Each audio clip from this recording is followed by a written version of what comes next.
I did. I worked at Central DuPage Hospital for about 3 years before I went full time into our business. Yes.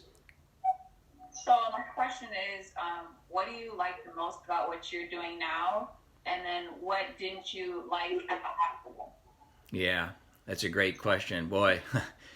Well, what I like, what I love about what I do right now is that we get to work directly with clients every day and provide them with something that is literally life saving. Now, I realize I'm talking to nutrition majors here, and I think you guys know about the damaging effects of sarcopenia and what that does to your body and how it increases risk for many comorbidities.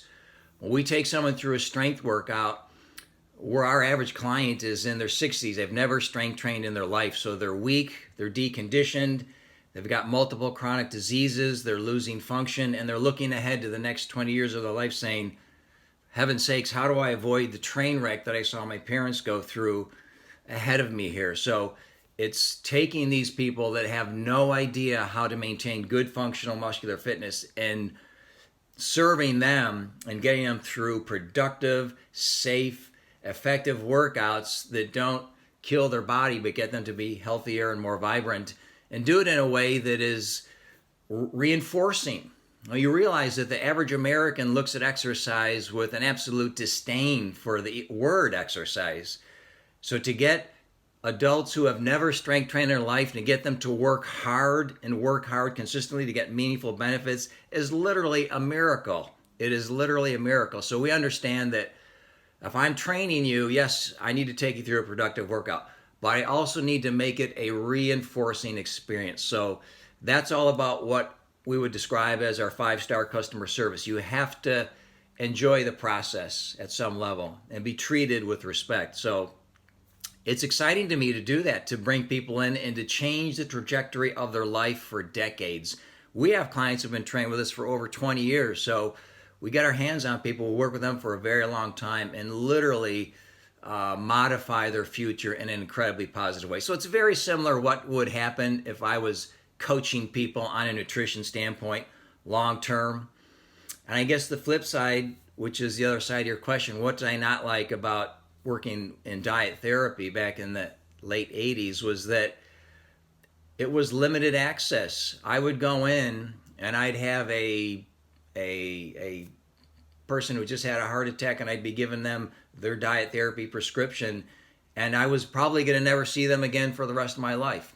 They'd go out and they'd walk into a world that was going to tear their head off and make it difficult to comply with these guidelines I was giving them. So I wanted some way to support and connect and stay with people and guide them and coach them, which of course in today's world, as you guys know, that is an enormous growing field of this whole area of just professional health coaching. There's all kinds of coaching certifications where you can take your degree, whatever it might be, and bundle it into a more of an ongoing support system where you can guide, coach, and help people long term. So we help people for many years, and to me that is more than exciting. That's really what drives me, that we get to change the trajectory of their whole life from a physical wellness standpoint. Good question though. Okay, if there are no other questions at the moment, what I'd like to do real quickly is just share 3 highlights that I've gleaned from my 30 years of experience. And hopefully this will be of some value to you as you're sort of looking forward to what's next for you in your career. So the first insight is that your career is not a straight line. Let me say that again. Your career is not a straight line. When we're students in college, and even shortly thereafter, we're always thinking in a straight line. We're thinking about the next step with the right job and more compensation and more benefits and more time off. We sort of view our trajectory as each decade gets better and better and better. And I'm not saying that can't happen, but it is not a straight line, guys. As an example, you're going to need to step sideways in your career, you're going to need to step backwards to be able to move forward. And let me just give you an example of what happened to me so you can add some context to this. I had been working with my brothers for 21 years. We had 3 locations, thousands of clients, dozens of employees. And in 2008, I bought my partners, my brothers, out of one of our locations. And those of you who remember, 2008 was the Great Recession. We entered into an economic disaster in 2008 here in the United States. And so I bought a business that had been losing clients at the speed of light in 2008. I sold my home to buy this business at a loss because I had just lost tens of thousands of dollars on the value of my home. So I essentially sold it for what I paid for it, made no money, but paid a few $1,000s to get out of the mortgage and move on, and sold everything I literally had. I sold my car, I cashed in my life savings, my investments, used it to purchase this business at a time when the business was sinking and sinking fast. And so that was 2008. And so I went for over a year without paying myself a penny after having just cashed in my life savings. Not having a home, I moved into a small apartment in St. Charles. I obviously couldn't afford health insurance. I went without health insurance for about a year and a half at the age of 40.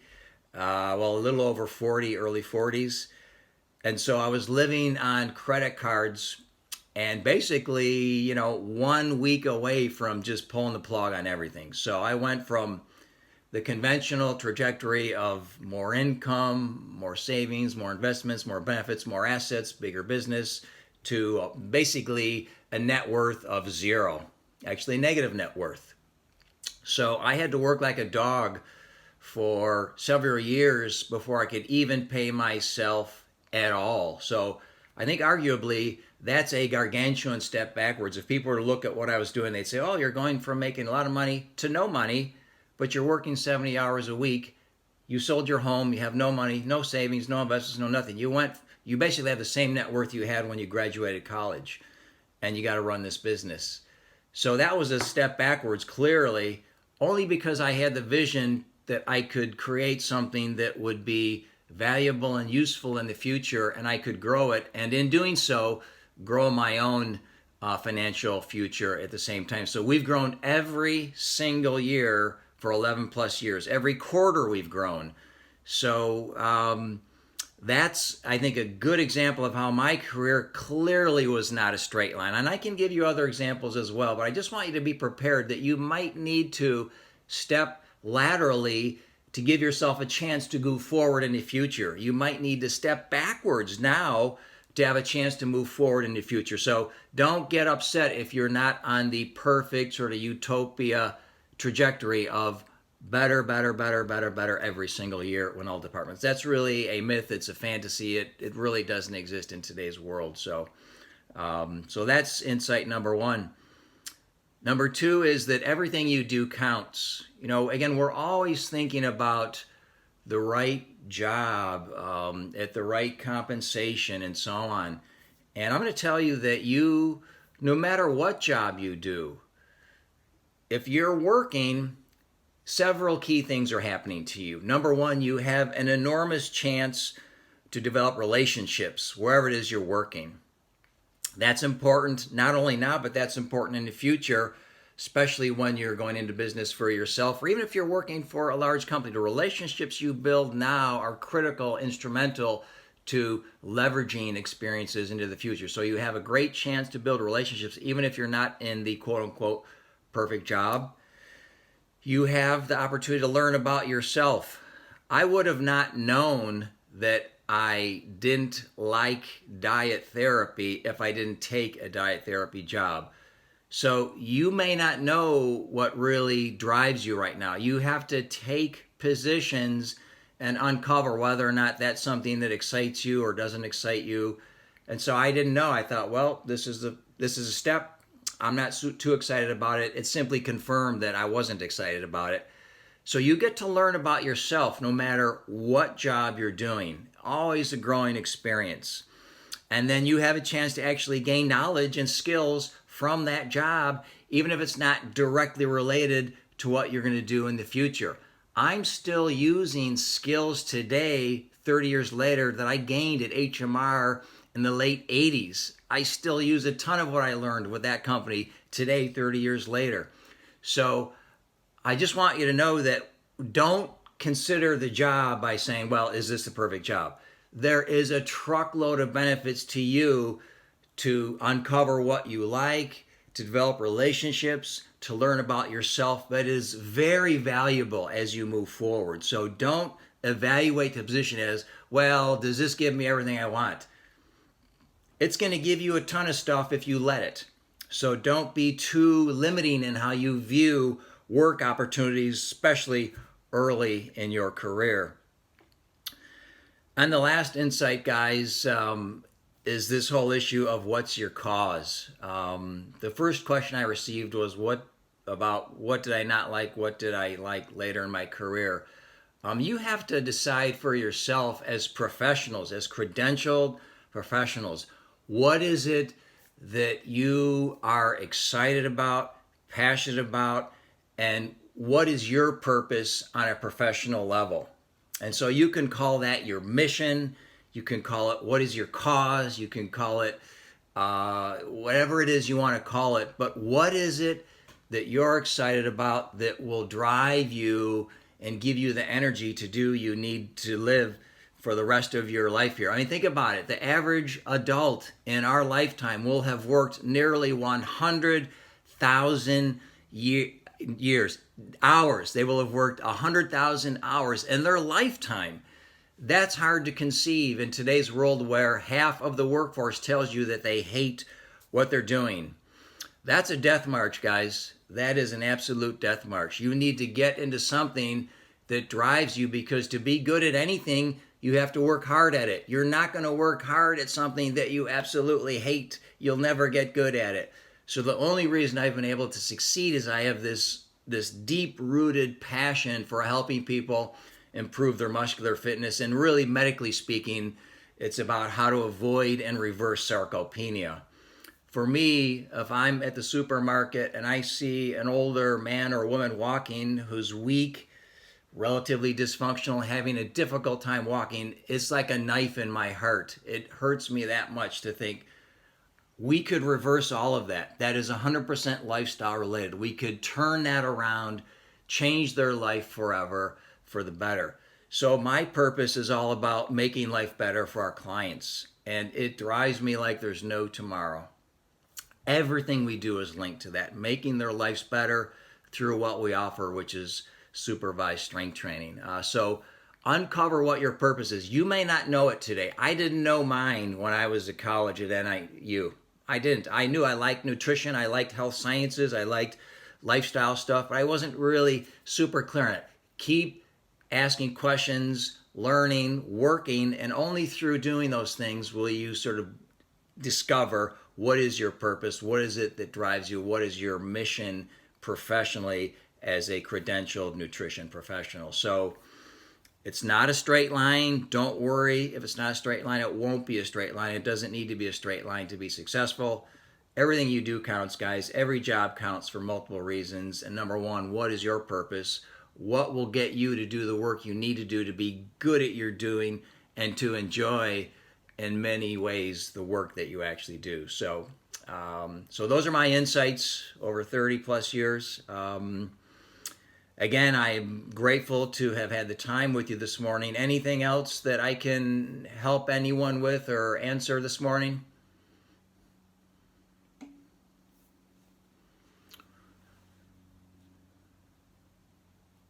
So what would I advise to someone who is passionate about the application of nutrition science towards strength training? Again, phenomenal question. I'd say, well, the good news is today there is an enormous amount of information on nutrition as it relates to good muscular fitness. And I think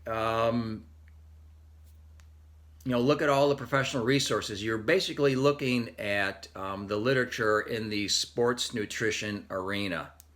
Now, again, I'm not certified in sports dietetics, but I've spent my career looking at nutrient requirements for people who are strength training and so on. So I'd say become a sports and cardiovascular nutrition dietetic practice group member, SCAN member. That's the dietetic practice group that specializes in sports nutrition.